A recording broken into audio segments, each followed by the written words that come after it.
वालेकुम रहमतुल्लाहि वबरकातुहू। तो भाइयों, आप लोग कैसे हो? उम्मीद करता हूँ कि आप लोग अच्छे होंगे। और हम आप लोगों से आज बात करने जा रहे हैं एनआरसी जो कि मोदी के सरकार में, बीजेपी के सरकार में लागू की गई है, बनाई गई है कानून।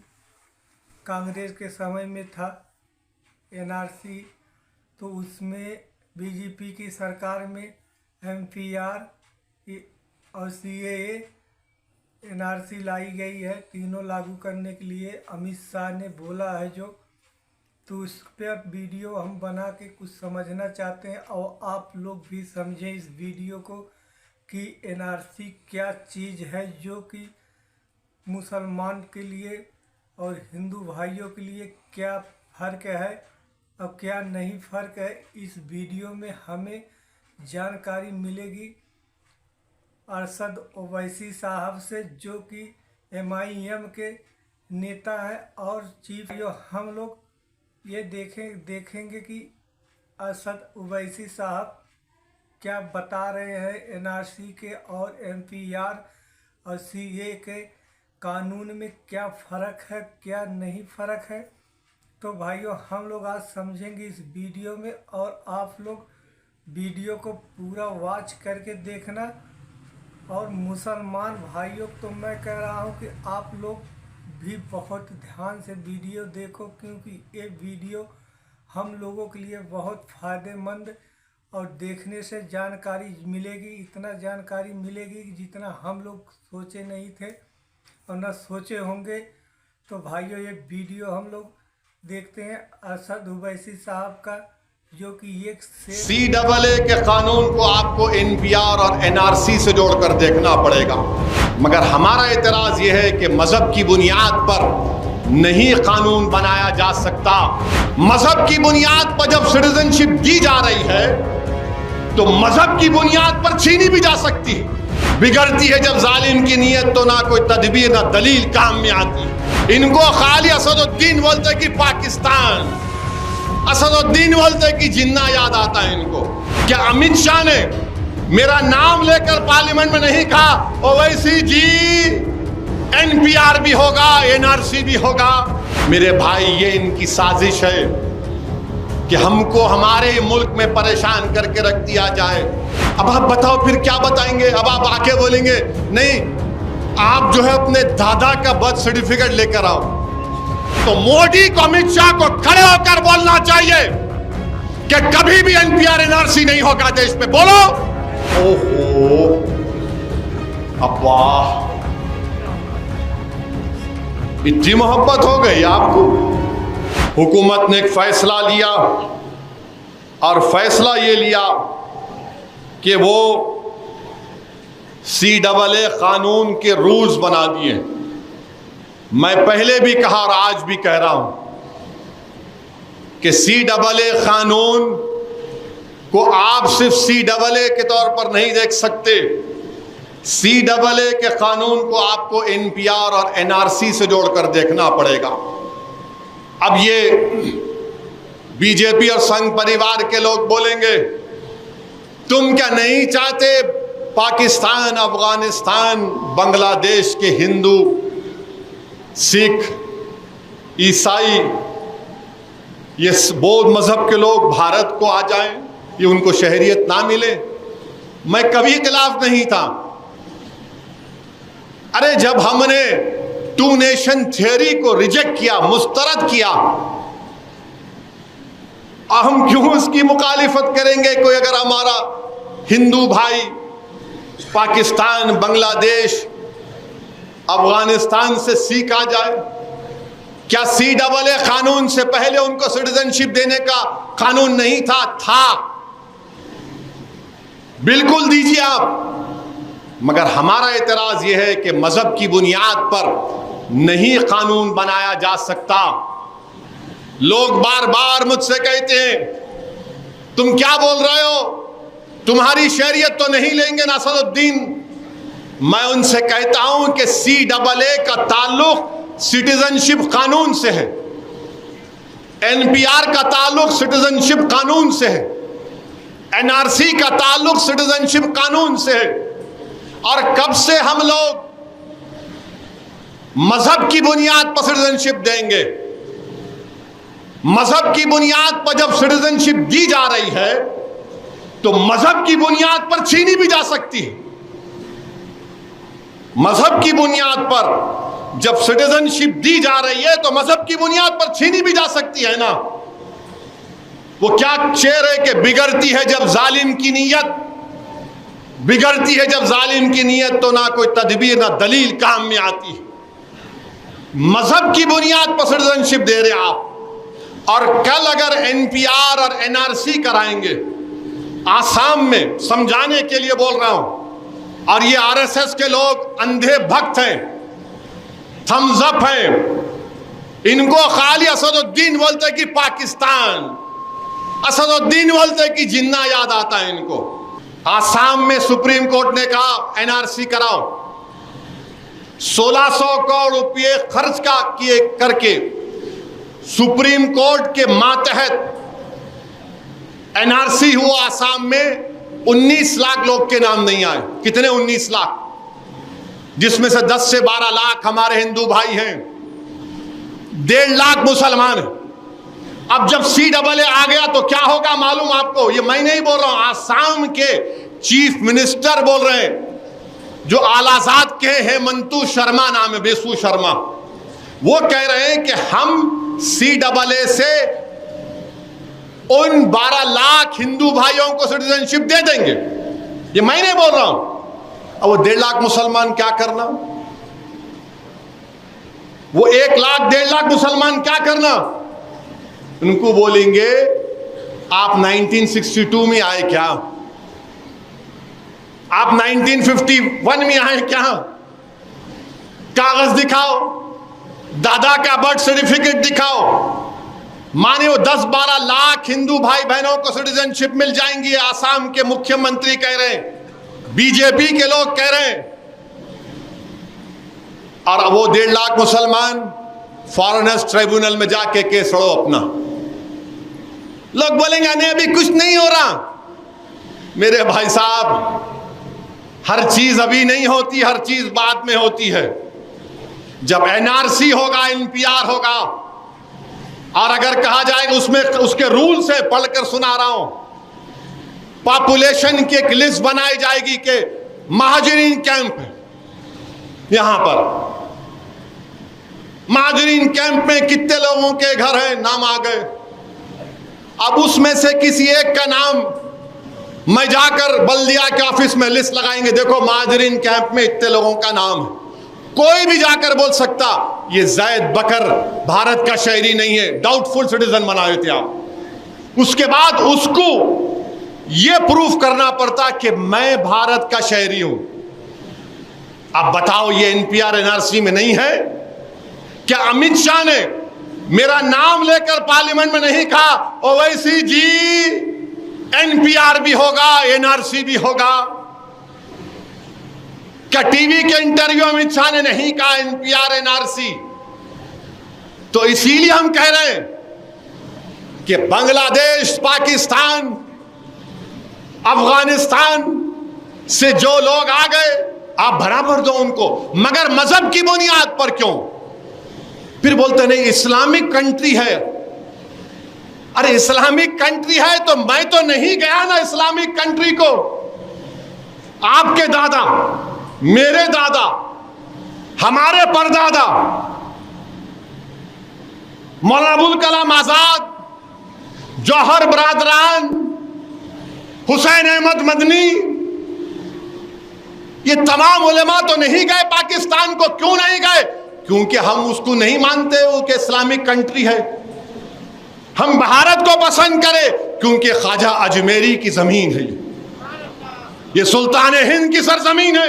हम बोले यहां पर इस देश का कोई मजहब नहीं होगा, मजहब की बुनियाद पर सिटीजनशिप नहीं दी जाएगी। मगर आप क्या कह रहे हैं आज? नहीं, जो हिंदू है, सिख है, ईसाई है, बौद्ध मजहब का है, उसी को सिटीजनशिप मिलेंगे। मेरे भाई ये इनकी साजिश है। कि हमको हमारे मुल्क में परेशान करके रख दिया जाए। और आपको मालूम 1959 तक कानून नहीं था बर्थ सर्टिफिकेट का। अगर मैं पूछूं कि तुम्हारे दादा और अब्बा की पैदाइश कब हुई, तो बोलेगा होंगी 59-60 में, जब कानून नहीं था। पासपोर्ट कितने लोगों के पास है? अगर मैं यहां बोलूं हाथ उठाओ, कितने लोगों के पास पासपोर्ट है?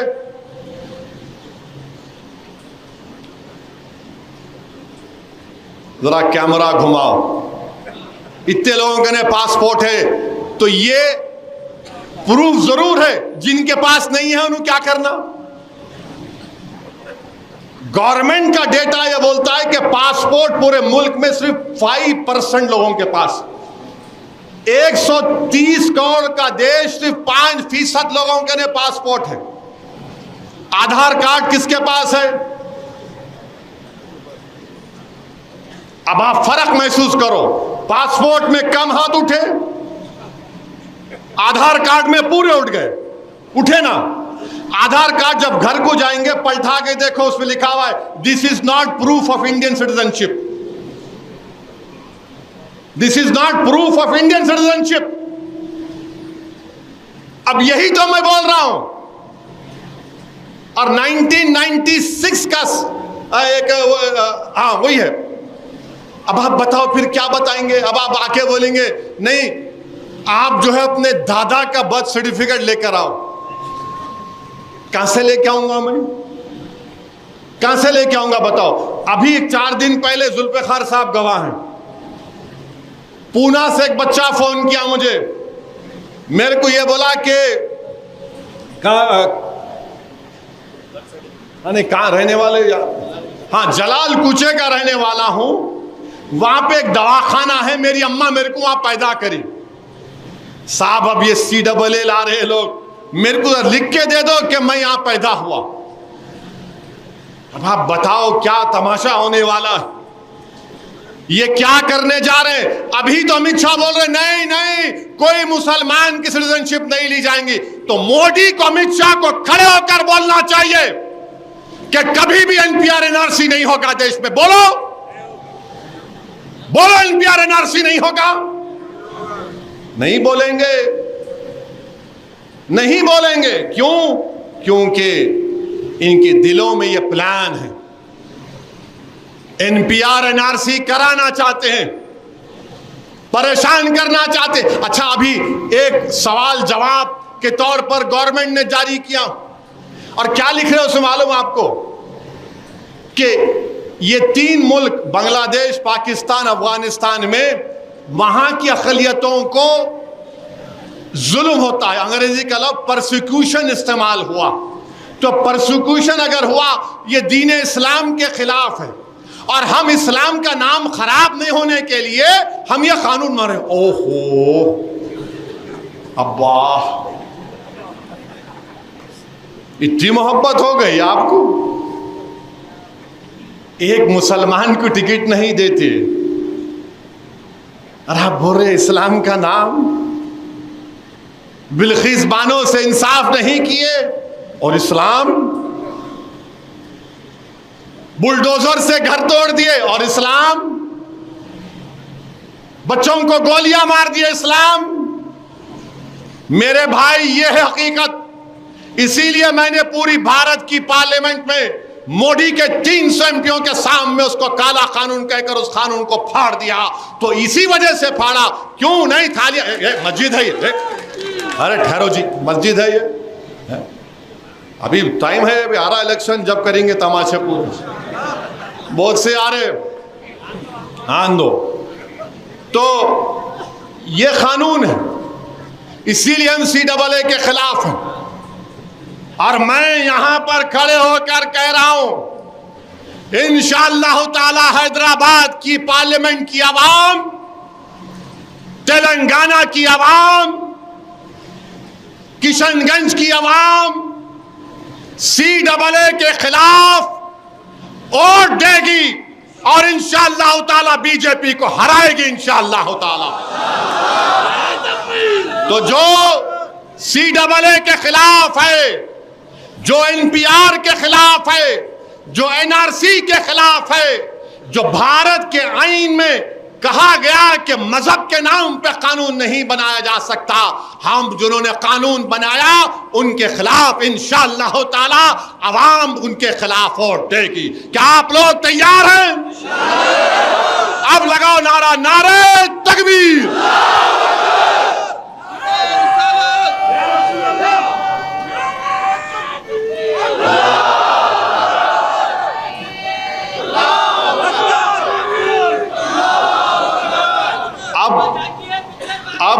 अभी क्या हो रहा है? अब आप देखेंगे इसी वजह से असदुद्दीन ओवैसी के खिलाफ, मजलिस से खिलाफ, हैदराबाद की गयूर आवाम के खिलाफ है। इन्हें सबको भड़का था। मैं भड़काया आप लोगों, मैं सच्चाई को बयान किया हूं, मगर मोदी जी, अमित शाह, आरएसएस वालों में दिखता इन्हें भड़का रहा है। मैं सच्चाई को बयान किया हूं। हैदराबाद की आवाम कभी CAA के मानेगी नहीं, उसके खिलाफ वोट देगी इंशाअल्लाह ताला। ये और हम उम्मीद करते हैं कि हमारे नए चीफ मिनिस्टर भी CAA के खिलाफ हैं, क्योंकि ऐवान असेंबली में मजलिस की नुमाइंदगी पर एक करारदाद, रेजोल्यूशन पास किया गया था। सेंसस कराओ, हम खिलाफ नहीं हैं, मगर एनपीआर एनआरसी अगर होगा तो याद रखो मेरी इस बात को, डराने के लिए नहीं कह रहा हूं, सबको डाउटफुल सिटीजन बना दिया जाएगा। बोला जाएगा कागज लाओ, कोई भी जाकर जिसका नाम आ गया, कोई मिस्रीगंज का है, कोई बाबा नगर का है, कोई बारकस का है, कोई बारकस के लोगों को जाके बोलेंगे ओहो तुम यमन से आए थे ना, अब बताओ तुम कहां से आए थे। तो बेचारा अरब बोलेगा मैं ये कबीले का हूं, मैं निजाम की फौज में आया था, हिफाजत करता था, मैं गयूर अरब हूं। तो बोलेंगे नहीं, सर्टिफिकेट लाओ, कागज दिखाओ। अब उन्हें हदरमौत जाएंगे। कोई जाकर किसी से कह देगा, पठान लोगों से, कहां से आए थे तुम? हाँ भाई, हमारे दादा परदादा आए थे। अब लाओ। उन्हें बोलेंगे अफगानिस्तान से जो आ रहे तुम उनको दे रहे, हमको नहीं दे रहे।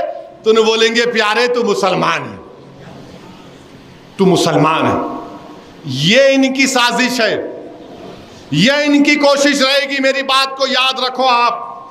मुझे अंदाजा है और आपको भी अंदाजा है कि आज की इस तकरीर के बाद फिर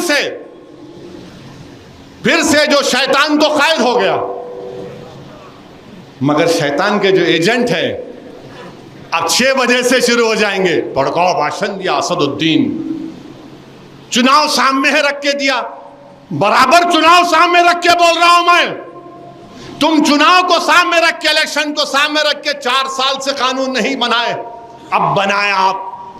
मैं तो शुरू से बोल रहा हूं, भारत की पार्लियामेंट में किसी ने उस कानून को फाड़ा तो हैदराबाद की आवाम ने उस कानून को फाड़ा था। तो भाइयों, ये वीडियो हम लोगों को समझ में और देखने में कैसा लगा, इस एनआरसी से, एनपीआर से और सीए से क्या होगा, बस नागरिकता किसको दी जाएगी, असद साहब ने जैसे बताया है, अगर उस हिसाब से नागरिकता दी जाएगी तो एक तरफा कानून ये बनाया गया है और एक तरफा मुसलमान को खाली परेशान करने का और इस देश से नागरिक रहते हुए भी नागरिकता छीनने की कानून ये है। एनआरसी और एनपीआर जो है, एनआरसी, सीए, ये तीनों कानून जो कि कहते हैं कि कानून मुसलमान को कोई बाहर नहीं निकालेगा। तो भाइयों, इस कानून से हम लोगों को परेशानी होगी, क्योंकि किसी के पास अभी तक जन्म तिथि न तो दादा का होगा न तो बाप की होगी। पहले जिस समय को मांग रहे हैं, अब हो गया है कि हॉस्पिटल में पैदा होता है तो जन्म तिथि बन जाती है। तो मेरे भाइयों, आप लोग समझदार हो तो इलेक्शन में, और ये देखा गया कि इस बीच संसद में अगर कोई शेर है तो ओवैसी साहब जो है कि बिल फाड़ दिए थे एनआरसी का जब लागू करने का। तो भाइयों आप लोग चाहिए, हम लोगों को भी चाहिए कि एक नेता अपना उभर के आया है तो उसको हर जगह पर लाया जाए। मगर मैं आप लोगों से कहता हूं कि हम लोगों में एकता नहीं है। कोई कहता भाइयों इस वीडियो में वैसी साहब ने जैसे जैसे बात की है, मेरे हिसाब से तो बात बहुत अच्छी और बहुत समझदार की बात की। बीजेपी को अगर लगता है कि मुसलमान को कोई नहीं निकालेगा तो एमपीआर, सीएए, एनआरसी लाने की ज़रूरत ही क्या है, कि जो जब पहले से यहाँ पर है तो लाने की ज़रूरत क्या है। तो मेरे भाइयों आप लोग ज़्यादा से ज़्यादा इस वीडियो को शेयर करें और ज़्यादा से ज़्यादा कमेंट करें। सब्सक्राइब लाइक करने में कोई पैसा नहीं लगता, ना कोई मेहनत लगती है। बस जब तक हम देखते हैं वीडियो तब तक लाइक सब्सक्राइब कमेंट कर सकते हैं। तो मेरे भाइयों आप लोग मुझे सपोर्ट करें और हम लोगों को आप लोगों से सब्सक्राइब लाइक करने से हम लोगों का हौसला बढ़ता है। और आप लोग जितनी वीडियो देखते हैं उतना ज़्यादा हिम्मत बढ़ती है। तो मेरे भाइयों आप लोग मेरा वीडियो को ज़्यादा से ज़्यादा शेयर करें और मिलेंगे आप लोगों से नेक्स्ट वीडियो में, अगली वीडियो मिलेंगे। तब तक के लिए सलाम वालेकुम।